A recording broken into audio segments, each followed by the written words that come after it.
Welcome everybody to our webinar today. I am so pleased to have as our guest Dr. Mario Fucinari, and he has been a force in the chiropractic industry for so many years. He teaches all over the country for many different chiropractic associations and for other organizations such as NCMIC and Foot Levelers.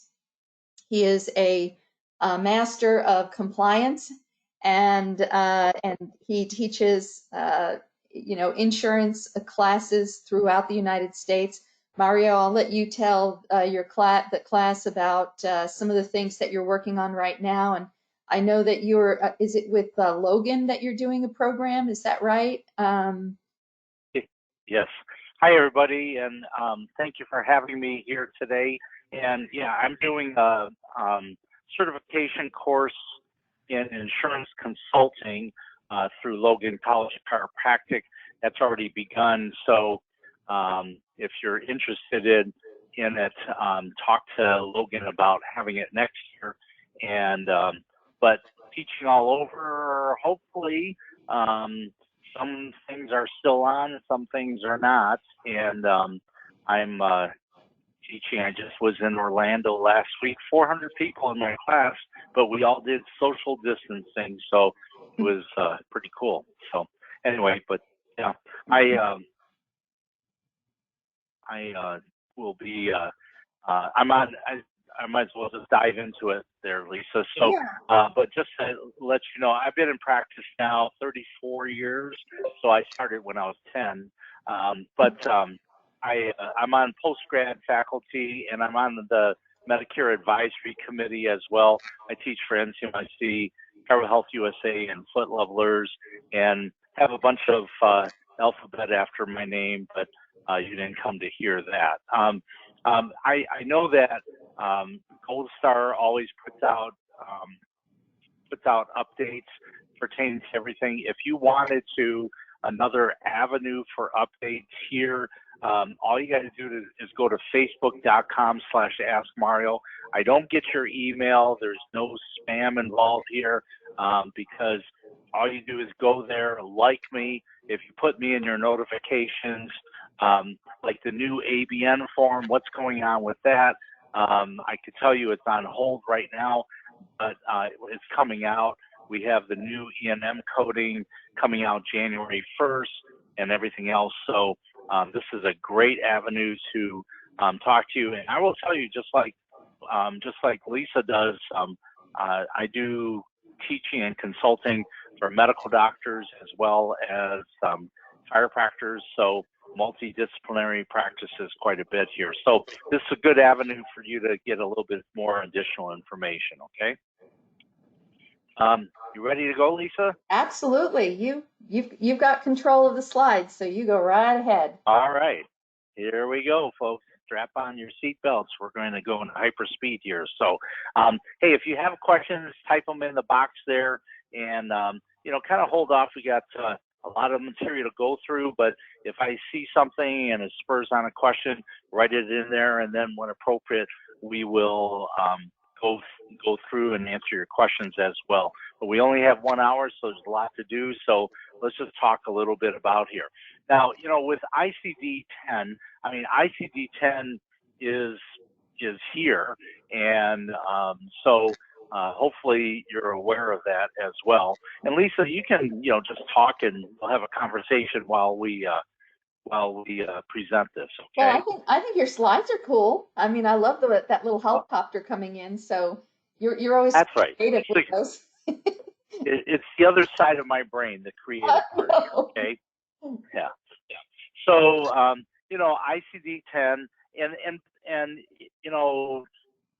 people ask, is ICD-11? I don't know if you've heard anything about that, Lisa, about ICD-11. So. Well, I know that it's in use, and in the rest of the world is using ICD-11. I have not heard anything about us implementing ICD-11. I feel like that from what I've seen of the ICD-11 coding system, there's not a whole lot of difference between 10 and 11. And so I Oh, don't feel like it's going to, it took so long to change from 9 to 10. There's so much more involved in the United States to make that change from one edition to the other, because we're dealing with claims, and where the rest of the world, the ICD coding system is not used for claims. It's just used for claims in the United States. And so, um, you know, we have a lot more involvement as far as the technology goes to change from 10 to 11. So I'm not seeing that that is going to happen anytime soon. well, let me update you here. And I'm on the Carrier Advisory Committee, and CMS, they're the ones that implement ICD-11. ICD-11 is coming out, folks. Drum roll, please, in 2023. Okay, now that's when it's being released. Okay, but everyone always freaks out and everything. ICD-10 was released by the World Health Organization in 1995. In 2015, we got ICD-10 in the United States. So ICD-11 is officially being released in 2023. By the time we get in the United States, all of us will either be in a nursing home or will be used as fertilizer, okay? Yeah. So just relax, okay? It's okay. Now, there are two systems of ICD-10 coding, and there's the procedure code system on the bottom. You see that. That's used for hospitals. So typically in your office, you're going to be using ICD-10 CM. So just to make sure that you keep track of the proper system there, okay? Hey, when we compare ICD-9, ICD-10, ICD-9, we had 17,000 codes. Now we're up to about 74,000 codes. So really, we've increased the coding completely, and specificity is the deal. So I just Mario, for a quick second, I just turned my camera back on because I want to show you all the ICD-10 code book. This is the actual official AMA version of the ICD-10 code book. It weighs about 8 pounds, and it is absolutely huge. It has it's literally thousands of pages long, and the main part of the book goes to about 1,200 pages. So as you can see, this is a huge manual. However, Mario will talk to you about ICD-10 as it pertains to chiropractic, because this is kind of the phone book of ICD-10 codes. So in other words, this is like your Manhattan directory versus the chiropractic directory. So just wanted to show that to everybody. If you're looking at this, you said we went from 17,000 codes to 73,000 now, and it's going up every year. And, really the difference between the two coding systems, the new revision, and even going into ICD-11, ICD-11 will have the SNOMED codes, which you might have seen that on your software. Mm-hmm. And one ICD-10 code will yield about 15 different SNOMED codes, and that's because it's specificity. And if anything that I want to talk to everybody today about is the specificity of your code. The increased specificity means your documentation has to be increased in detail. And keep in mind that one of the basic tenets of diagnosis coding is always to code to the highest level of specificity. Now, the carriers, what they do is they use this coding for data mining. And it's really interesting with the codes and how they use these. Just to give you an idea here, obviously the printed claim form is red. And, if you ask yourself, by the way, why is it red? It's because they recycle chiropractic blood, okay? So I bet you have never smelled that. That's rotted blood there, okay? But when the computer sees a claim form, it always stops. It starts at the top, and then it goes down, and then it goes from left to right. If it hits a mistake, it automatically will stop at that mistake and not process it any further. And that's why even something as simple as having the patient's name correctly, that is really important.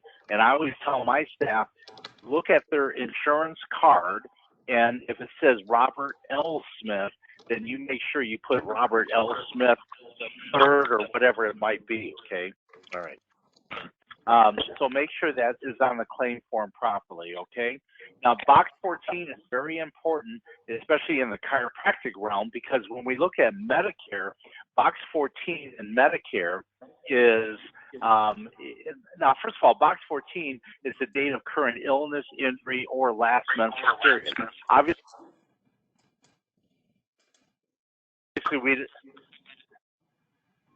Obviously, we have, we don't use last menstrual period. I'm getting a lot of feedback, so if everybody will just mute. Can somebody please mute themselves? I'm not seeing who's unmuted, but if you could please mute yourselves, that would be awesome. Thank you. All right, so box 14 in Medicare, okay? The date of current illness or injury, we use that as an example for a commercial insurance such as Blue Cross. You know, if Tilly says, you know, she comes in and I go, what happened? She said, oh, you know, it's March 16th when she comes in. But she said, well, February 15th, it was a nice day outside. I had 2 bodies in the freezer, and I thought I'd bury one of them in the backyard, and I hurt my back as I was burying that one body.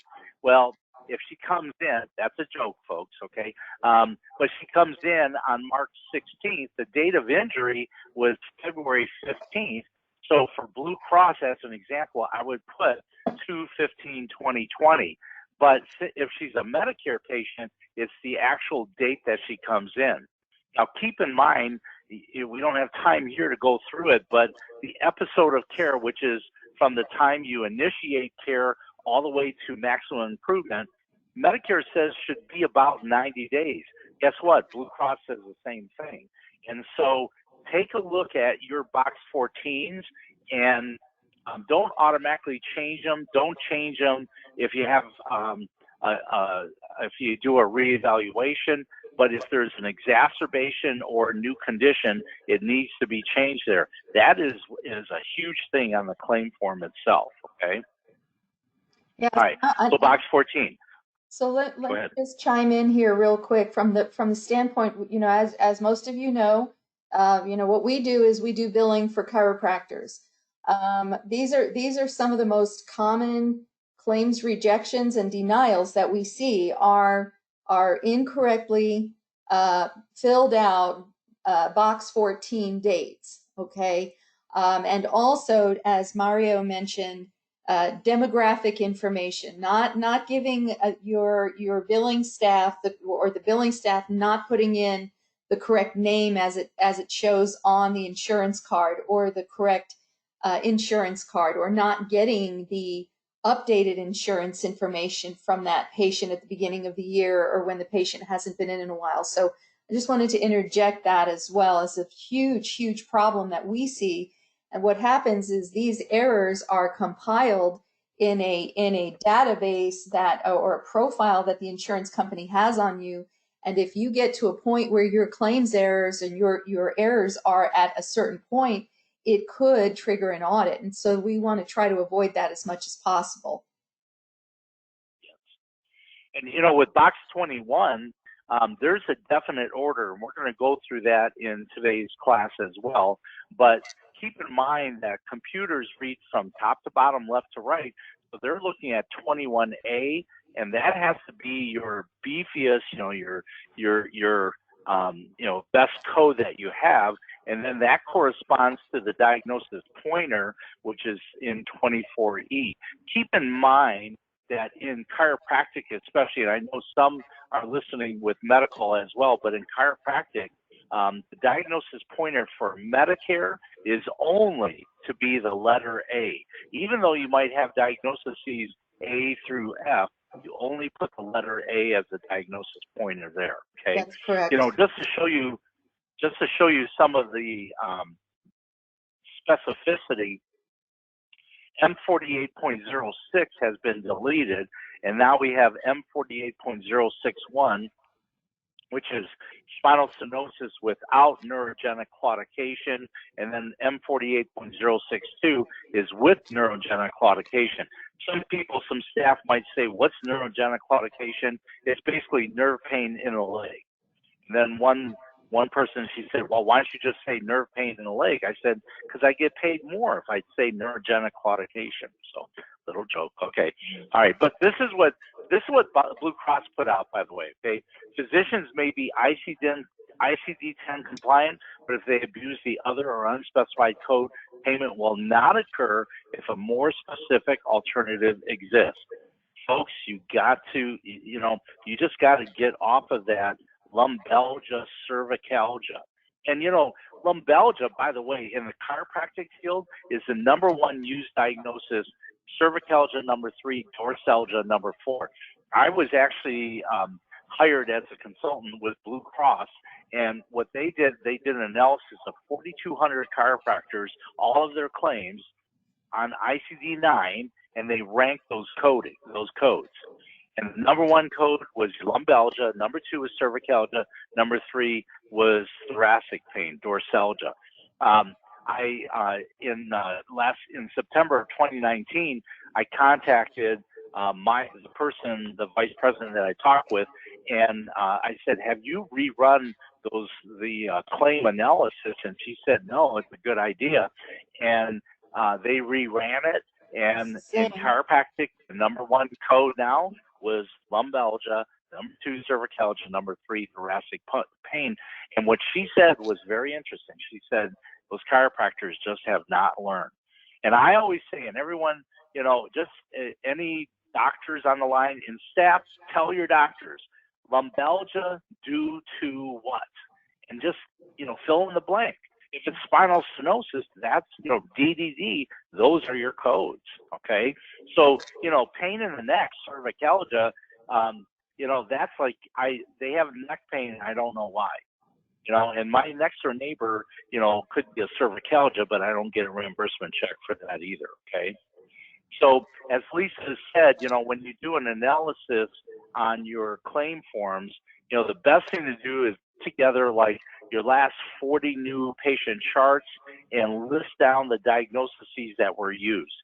Then, do all of them, let's say, for the month of March. Then February, January, and go all the way back. Pretty soon, you're going to have your top 40 playlists, and then check your EOBs. Here's a good example. 033.0 was it's lower back pain due to pregnancy. Blue Cross denied it because they said it wasn't gender specific. Okay, well, it's lower back pain due to pregnancy. So the key is look for those nuances with your carriers. And keep in mind, unspecified codes will typically end in a 9 or a 0. But the key is keep up, and keep in mind also, by the way, the fiscal year for diagnosis coding is October 1 to September 30th, which means in October, we get new diagnosis codes. In January, we get new CPT codes. So this is the book I'm sure Lisa was showing you, which is, I call that the bad boy book, about $120, $130 worth there. That's everything. I actually happen to be in the past one of the contributors to the ChiroCode book, which is a great book. And then, of course, I wrote this book, and we're now in our 7th edition. And this is more for chiropractors, but also if you do trigger point therapy, what's the best codes to use with trigger point therapy? That's all in this code right here, okay? So in this book. So you might look at that, and if you go to my website, you can look at those books too, okay? All right, let's move on here to some of the rules, and this is where it's going to get interesting. And I know rules, but the key is that if you understand the way the rules work, you understand how to do ICD-10 coding. The first rule here is pretty basic. It says use 3-character codes only if there's no 4-character codes. Use 4 if there's no 5. the bottom line is like S13.4XXA, a cervical sprain. Well, S13 is the 3-character code, and that's like the family of codes. And the bottom line is you will never use a 3-character code, never.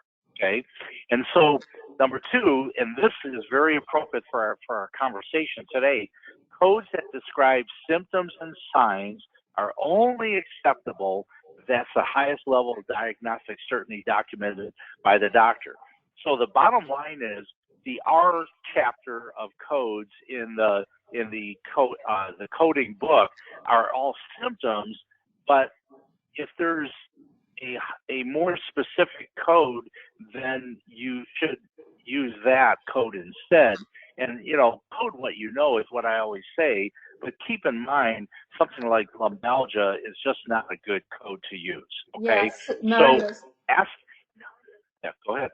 The lumbalgia, cervicalgia, and dorsalgia codes, they're not in that chapter. I wish they were, because then it would be easier for them to, for the chiropractors to understand that really what you're looking at with those 3 codes is by the insurance company standard is a sign and symptom of something. So just like you said, lumbalgia as a result of what? So it's for it to be a standalone, yes, if it's the patient is acute, they're coming in for their first few visits, and that's what you're treating them for to get them out of pain, then totally appropriate. But once the pain is reduced, and I'm sure you'll get to that point, but in the presentation, then that needs to come off the problem list and come off the claim. And this is where we're finding problems with denials for medical necessity, because it's visit 13, visit 14, 15, and lumbalgia is still being used as the primary diagnosis. This is what I'm seeing as a billing company. And keep in mind that it's like, what difference does it really make? You might be saying that to yourself. Well, keep in mind, number 1, you are telling the carrier what specifically, after examination, you diagnose the patient with, especially when you're doing like a 99203 or, heaven forbid, a 204, high complexity, and then you say it's lumbalgia. And I always tell doctors, if you were to have a report of findings, you would never, ever assign a code on the claim form that you wouldn't tell them face to face. You would never tell a patient after talking with you and examining you, you have back pain. But that's exactly what you have. Or, heaven forbid, myalgia, muscle pain, right? And in fact, let's look at number 3. It says signs and symptoms that are associated routinely with the disease process should not be assigned as additional codes. So in other words, if you have a sprain and a strain, the sprain and strain are separate. And everyone listen to this. In a sprain injury, the sprain will give you or support the manipulation. A strain will support the soft tissue work, okay? But if a patient had a sprain and a strain, would you expect them to have muscle pain? Yes. Well, then that's why you would never give a diagnosis of myalgia or, the codes associated with myalgia, and we'll go through that later. So the bottom line is, yes, you do want to use specific code specificity whenever possible, but if you don't know, lumbalgia, cervicalgia, but that should be a rarity. That is a short-term code, folks, and you can write that down. Lumbalgia, cervicalgia, thoracic pain, short-term codes while you're getting imaging reports or something else. Code all documented conditions that coexist at the time of the visit that affects patient care. Well, those are your comorbidity or complicating factors. And I highly recommend, number 1, you may have noticed, and I'm on the Carrier Advisory Committee for Medicare.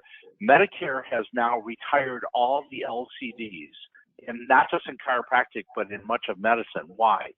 Because they're revamping everything. And what you're going to do is you're going to have that LCD, the local carrier determination, and then they're going to have an addendum to it, which is the billing guidelines. Well, the reason why they're doing that is they're saying because now a chiropractor, as an example, even though we are treating neuromusculoskeletal conditions. If, let's say, plantar fasciitis is affecting the way the patient walks, which is causing some disruption in the sacroiliac joint, well, then you put the complicating factors. And folks, write this down.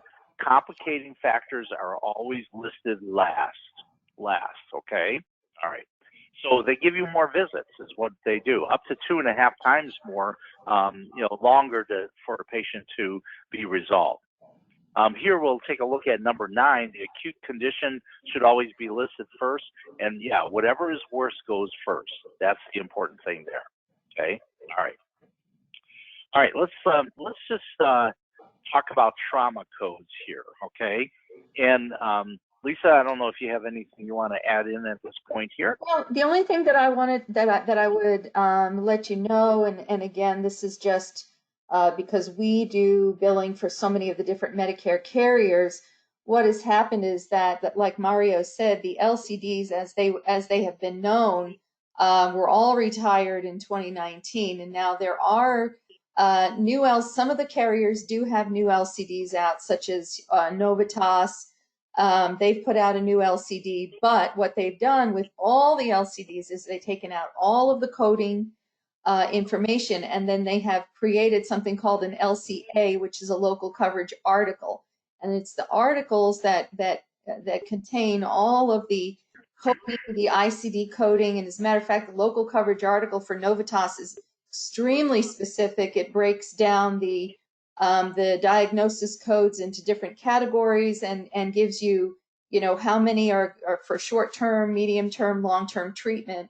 And so this is a really, really important concept that if you do, for whatever carrier you're billing for, go out and look. I know National Government Services has not replaced their LCDs yet, but there are some payers that have replaced the LCDs with the medical necessity guidelines and then a separate article for the coding guidelines. And there's some payers that have done it and some that haven't. It's a work in progress right now. And if you have any questions about that, you can contact me directly and I can help guide you to the right one. When you look at trauma codes always end in S and T. And so S and T codes are more difficult, and that's why we stay away from STDs, okay? So just something to remember, okay? Whereas M codes are much easier because they don't require that A, D, or S at the end. And I always ask people, why do they call them M codes? Because they're named after Mario, and Mario makes everything easy, okay? All right, so let's look at this code here, S13.4XXA, okay? This is a trauma code. In other words, it has to be 7 alphanumeric characters. And so here, the code is S13.4, but the A, D, or S, and this is important, folks, the A, D, or S tells us the phase of care the patient is in. So that has to be in the 7th position. So if the code is S13.4, A has to be in the 7th position, then what we'll do is we have these placeholders that are in X. And the X could be capitalized or it could be in lower case, it doesn't matter. Now the A, D, or S, as I told you, that's what tells us the phase of care. And so the World Health Organization and CMS actually clarified this. They said the initial encounter character is used as long as the patient is receiving active care for that condition.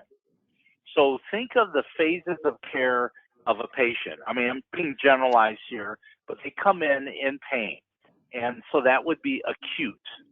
Then you have subacute, which is the recovery phase here. And that's why the D is for healing or recovery. Do you do rehabilitation in your office? If you're a medical facility, do you refer the patient to the physical therapy facility? In that time there for trauma codes, the patient would have, as an example, S13.4XXD, you see? So I just I have a scribe in the room, goes with me, and I say, okay, we're going to go ahead and begin to schedule the patient for 6 sessions of rehab. And so I'll tell Laura, my scribe, I'll say, okay, have them switch the codes over to a D. So it'd be like S14.3XXD and then S16.1XXD. Go ahead, Lisa. Yeah, so a question on that, and I know I've had doctors ask me this question, is when they move to the healing or recovery phase, does that mean that they're supposed to not be adjusting anymore and just doing rehab, or a combination of adjustment and rehab? Okay, and first let me explain it first, okay? The reason why the patient is not holding their adjustment is because the surrounding muscles can't hold it in. Sure. So when I start, it's like if I go to Planet Fitness and I work out today, I'm not going to be ready and in shape and ready for the Olympics. It's going to take a long time, right? So especially at you know, if I'm scheduling for like say 6 sessions, you know, those first 3 or 4 sessions, the patient's still going to come out of place here, if you will. So what I do, and we do active rehab in our office here, is after their rehab, then I will check them to see if a subluxation exists, and if so, I adjust it, and then I charge the 98941 and the 97110. Absolutely.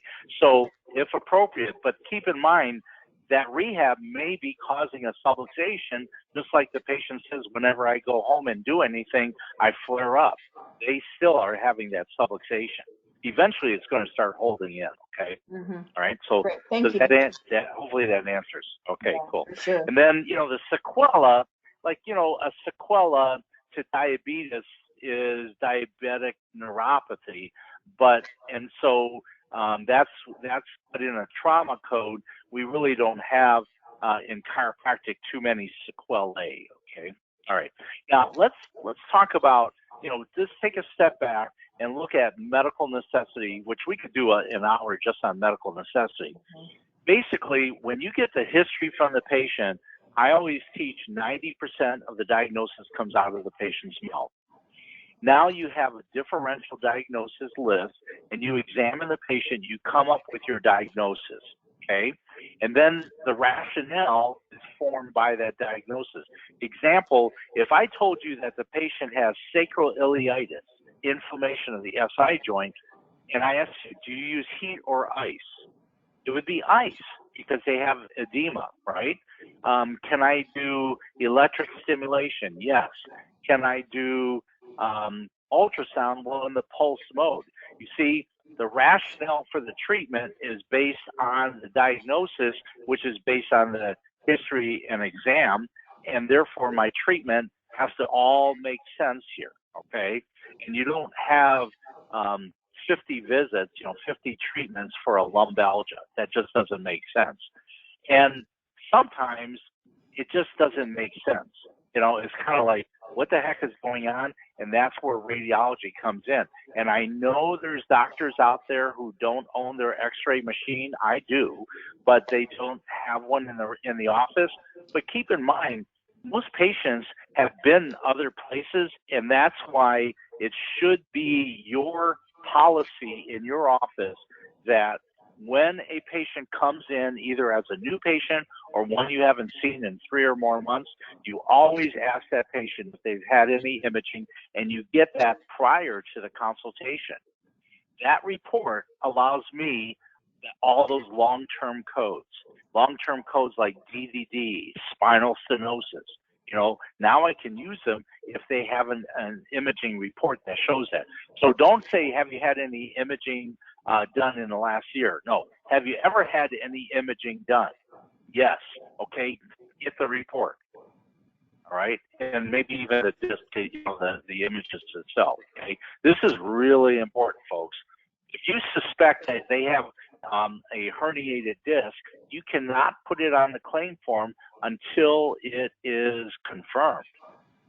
And, you know, when you think about it here, DDD was 90% in men and women aged over 50 years. Okay, so, you know, how many of your Medicare patients, of course, have DDD? Quite a few. And you can't see that by orthopedic tests. Get the reports, okay? Just make that, you know, policy. We will find out if imaging was done and request imaging reports prior to consultation with the doctor, okay? There are, of course, combination codes too. Those combination codes, it's kind of like if you have a patient with sciatica, would you expect them to have back pain? Well, yeah, but do they have to have back pain? No. Now, here's a little nuance here, okay? And if you want to, write this down here. M54.31 and M54.32 in Medicare would go best if that is with an M99.05.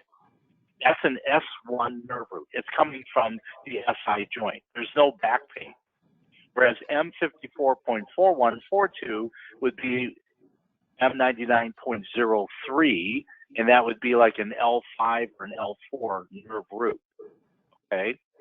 Now, obviously, look where M54.30, M54.40, it ends in a 0. What does that say?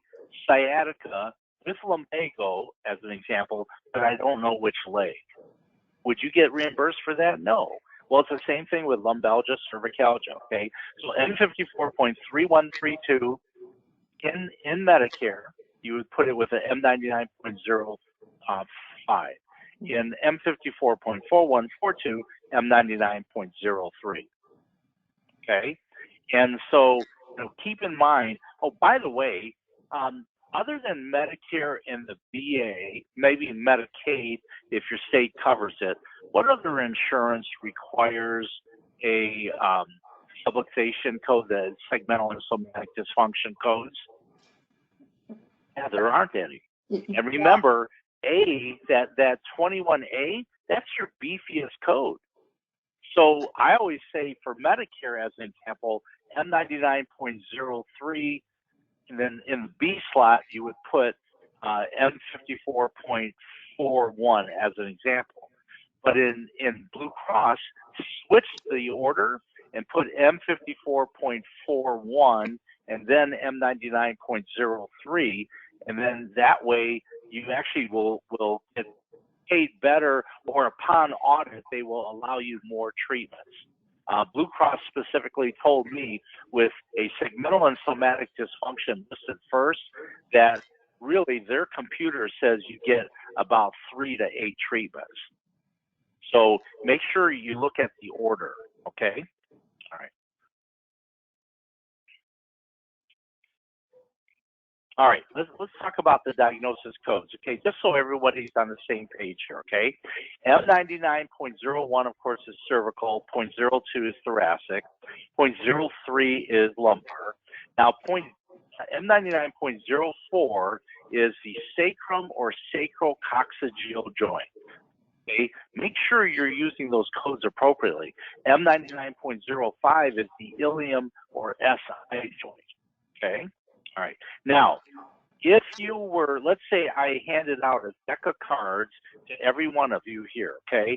Keep in mind that, as I stated before, that at M, like 98941, in this case here, look at what we have here.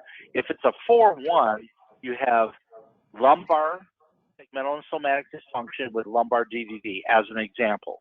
Then I have cervical with a cervical sprain, thoracic with a thoracic sprain, okay? So keep in mind that it's always the buddy system for Medicare, but even though I have A-F, the Medicare carriers only want the letter A. Why does Medicare even use 2 codes? Because the first code tells them, that's the A, the first code tells them that is a covered service. The second code tells them how many treatments, as long as the patient's improving in function, okay? So if I, you know, just to look at these, and this is, you know, this is just an example, but short-term codes, you know, like a migraine or headaches, okay? Even your cervicalgia, lumbalgia, these are short-term codes, all right? And so if you have my book, and if you, you know, I'll let you know about ordering if you want to. get this later here, but those codes are short-term codes. But then when you look at moderate-term codes, now these are the nerve irritation, the nerve root lesions, okay? Now, by the way, we don't use the G57 codes for sciatica typically. We use the M54 codes for the sciatica. But these moderate-term codes would be, basically nerve irritation. This is up to about 20 visits, all right, depending on the carrier, all right? And then when you, these are your moderate term codes, trauma, and keep in mind, trauma could be I bent over to pick up a cinder block, or it could be cumulative trauma, such as, sitting for prolonged periods of time while driving across country, to Texas to see Lisa, and your neck is killing you when you get there. Okay, all right. I've made that drive, right, Lisa? Okay, Yes, you have. All right. In Now, the rain. yeah. But look at the long-term codes, folks. What is the commonality between these here? It requires radiology imaging. Spinal stenosis, MRI shows that the best. Okay, things like that. Cervical DDZ, intervertebral disc displacement is disc bulge. Okay, and then of course sciatica. The granddaddy of them all is M96.1, which is post-laminectomy syndrome. You'll see it near the bottom of the slide. That's failed back surgery syndrome. I was teaching this course in Michigan, and I got a call from a staff person, and they said, we just want to verify, because my doctor was in your class, and he said to use M96.1 along with the subluxation code on all Medicare patients, because you get more visits. No, the patient has to have had surgery. Mm-hmm. Even if it's a fusion, a discectomy, hemilaminectomy, that would be a post-laminectomy syndrome, okay? And that one there, that's failed back surgery syndrome. But the key is, this is how important it is to get your radiology codes, okay? Lisa, do you have anything to add on that you've seen? I have seen under the post-laminectomy syndrome, I did an audit on a client who was using that code, and one of the things that the auditors were looking for was that it was a failed back surgery post 6 months. So it wasn't something that, like, if they still had pain after 2 months post back surgery, that they could justify the post-laminectomy syndrome. The payer was saying 6 months is where that would be considered a failed back surgery. So that's what I got from an audit that I did. So I don't know if that is across the board or if that's just a payer guideline. But I agree with that. You know why? Because number one, after, I don't care what kind of back surgery they had, I'm very well acquainted. I talk to these neurosurgeons a lot, and they understand when a patient has, let's say, a lumbar fusion, you do not touch that for a minimum of 2 months, and probably more like 3 to 6. Right. However, they're going to have SI problems right off the bat, and I always tell my patients, it's like Texas and Arizona, they're neighboring states, but they're different. Okay. And so the key is I'm going to adjust one state and leave the other state alone, okay? And so I'm going to adjust the SI joint, so all of my care will be to the SI, and you leave that alone. And in this case, post-laminectomy syndrome might be a complicating factor later on, but it's still right now, it's an issue. But I could see why they did that as well. Yeah. Okay. All right. So just to kind of, and we'll start to finish up here. And if you have questions, by all means, please ask. But it's kind of like if I dealt out a deck of cards and I said, put them in order, you put the ace first, then the king, the queen, the jack, and the 10. So when we sequence codes, and I'm talking about in general here, you put neurologic first, then structural, then functional, soft tissue, extremity, complicating factors always go last. So if we look at a neurologic diagnosis, that would be like post-laminectomy syndrome. That's the granddaddy of them all. A disc displacement. Now think about it here. Post-laminectomy syndrome, what do you need to have that? Past history of back surgery, and let's just say 6 months post-surgical, okay? Disc displacement, well, obviously it would be an MRI or a CT. Now, neuritis, like sciatica, brachial neuritis, cervical neuritis, those there, that would be examination findings. Under structural, now again, you see, here's your radiology reports for DDD or spinal stenosis. Now remember, if the patient has a misalignment, subluxation at L2 and L5, well, the DDD at those two levels are two different codes. M51.56 is L2, M51.57. Don't use them both. Even though you're saying M99.03, what is the primary subluxation? Where is it emanating from? L5? Well, then it'd be M99.03, L5 you put in the notes, with M51.37. So I always say look for the hot spot. It's just like in cervical, they might have misalignment at C1, C3, C7, but if C7 is causing the problem, then if it's DDD, it would be M99.01, M50.33. So always identify there. Some under structural, and I say some, including the American Academy of Professional Coders, say that a subluxation, not in Medicare, might even be considered structural. So if you want to use the subluxation code, that's totally fine, but put that sciatica first and then the subluxation second for commercial carriers, not Medicare, but something like Blue Cross, okay? All right.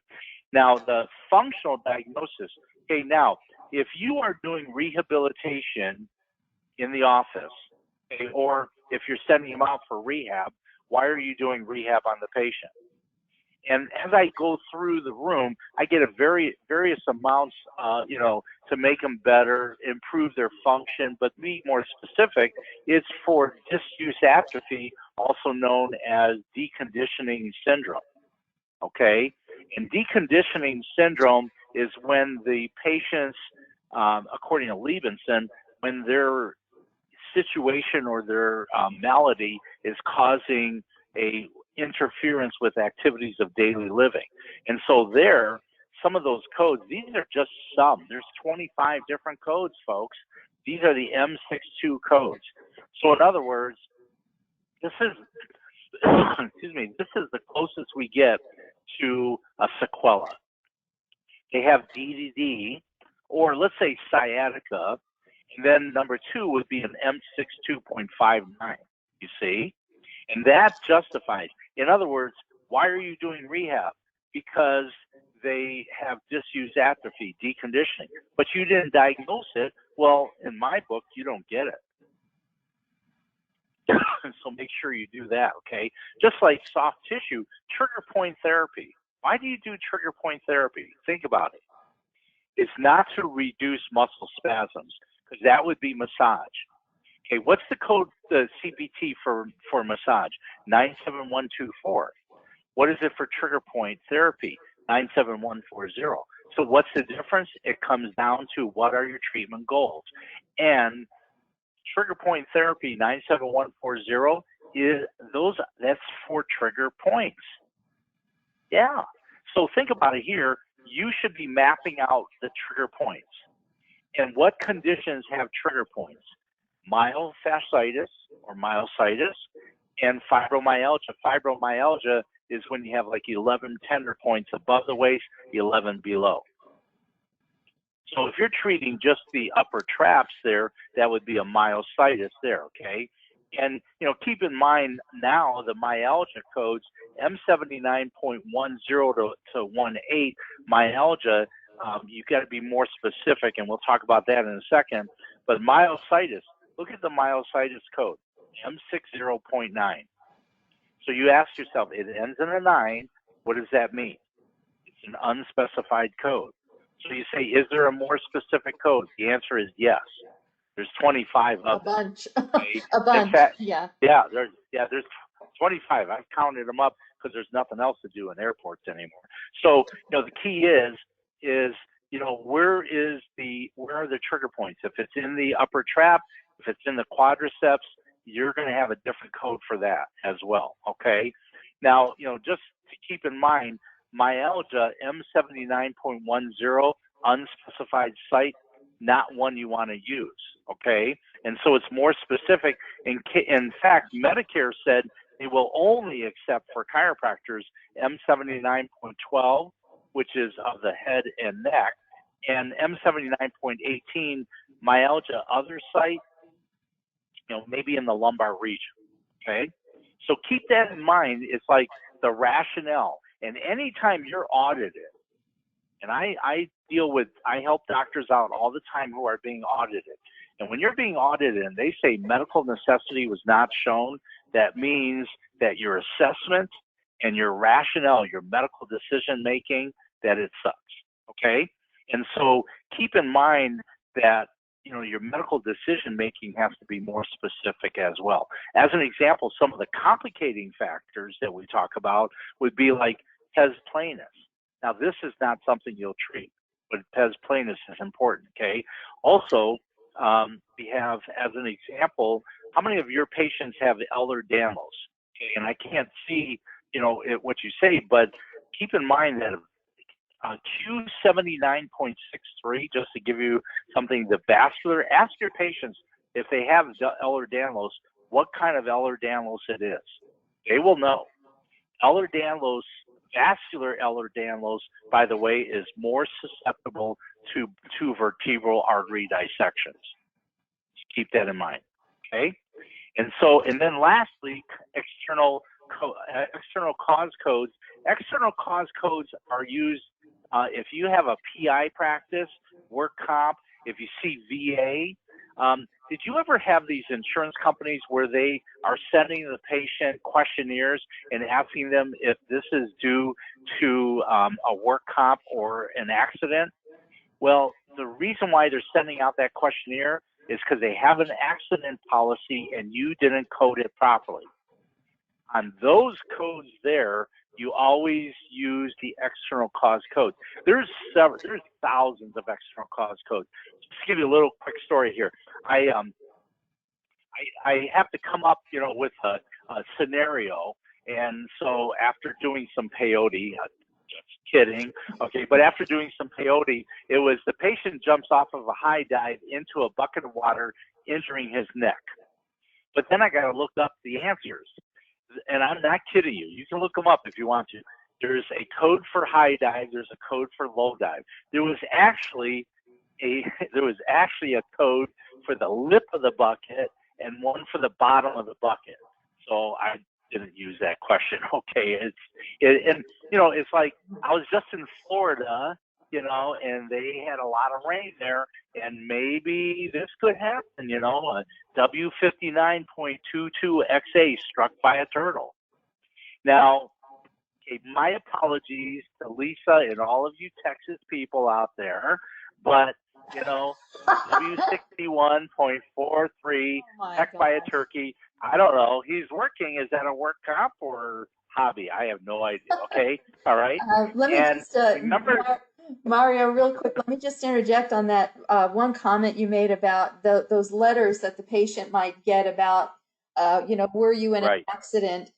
They will also get those when you use those S codes, the codes that start with S, the sprain strain codes. Yeah. And you don't put a date of injury on the claim form, because when they see those codes come from the chapter in the ICD-10 code book for accident and injury. And so, some payers are going to look for an injury date on that claim form. So just be aware of that and tell your patients not to panic if that happens. It happens a lot with Medicare.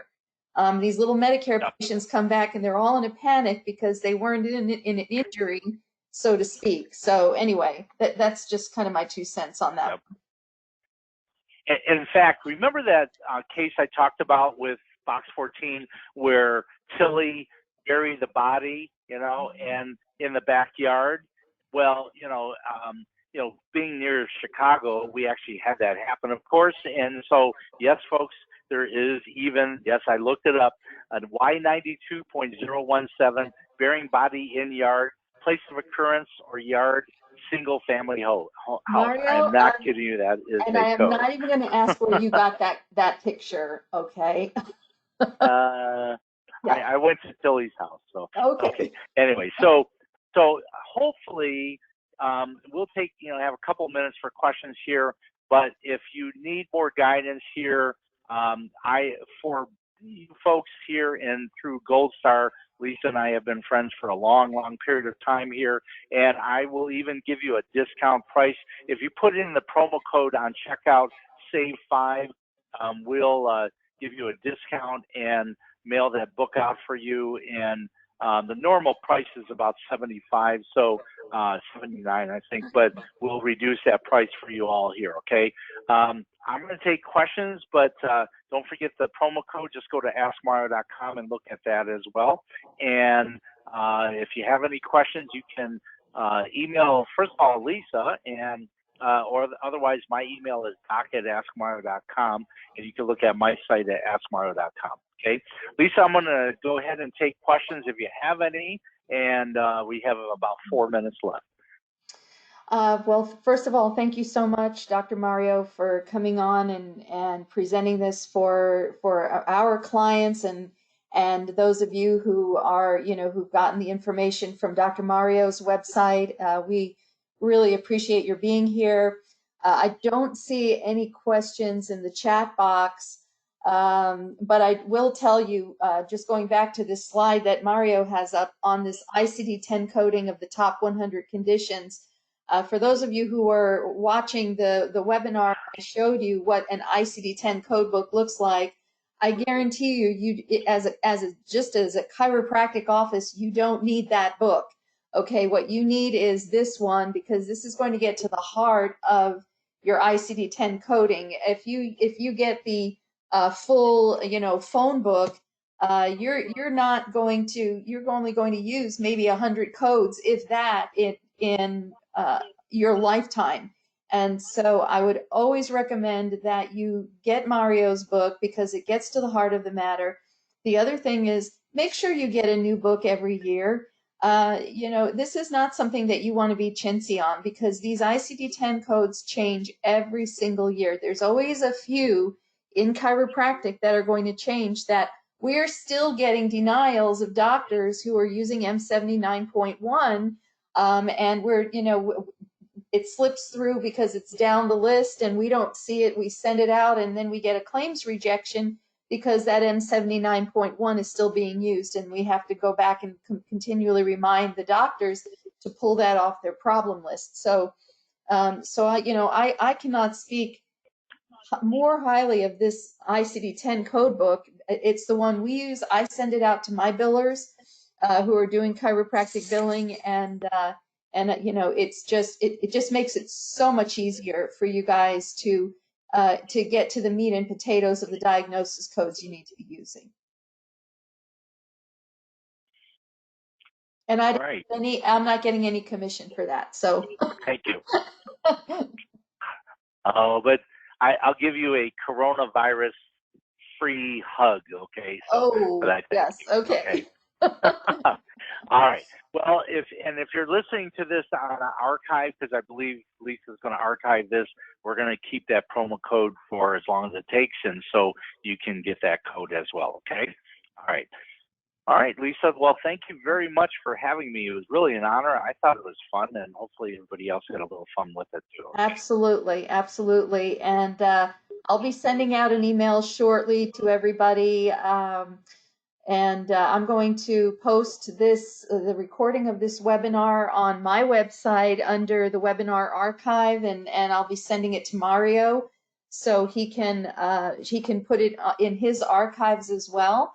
And so if you know of any providers who maybe need to hear this, I would say direct them to either mine or to Dr. Mario's website, and they can listen to this at another time, or you could revisit it as well. If you have any questions, I will be happy, and I know Dr. Mario would be happy to answer any specific questions that you have. Feel free to send us emails with your specific issues or problems, and we'll be happy to chat with you about those. So thank you, everybody. Thank you, Dr. Mario, again, and we hope to do this on a more frequent basis. I know both Mario and I are so busy with our speaking engagements, and it was great that we were able to collaborate on this, and hopefully we can do more of these. Keep your eyes open for future webinars. I personally will be doing about one a month for the rest of the year, so I'll be sending out emails with those dates very shortly. So thanks, everyone, and we'll talk to you again very, very soon. Have a blessed day. Thank you. Bye-bye. Bye-bye.